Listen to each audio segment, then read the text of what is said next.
लोकांच्या त्रासाला कंटाळाय मग ही गोष्ट नक्की ऐका. एका गावात एक जुनी विहीर होती. लोक तिच्यात कचरा टाकायचे, प्लास्टिक टाकायचे, दगड, पालापाचोळा टाकायचे आणि म्हणायचे ही निरुपयोगी आहे, हिला कशाला जपायचं.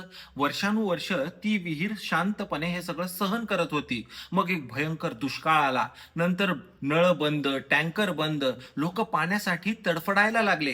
कुणीतरी म्हणालं त्या जुन्या विहिरीला बघूया. मग लोकांनी ती विहीर साफ केली, खोल खणलं आणि खालून निघालं गोड, शुद्ध आणि थंडगार पाणी. ज्या विहिरीवर कचरा टाकला तिनेच संपूर्ण गावाला तारलं.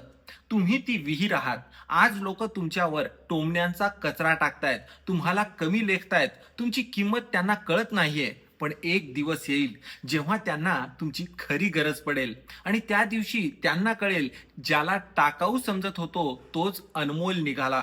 पण तो दिवस कसा येणार आणि तोपर्यंत तुम्ही नेमकं काय करायचं हे जाणून घ्यायचं असेल तर इथे अटॅच केलेला हा व्हिडिओ नक्की पहा.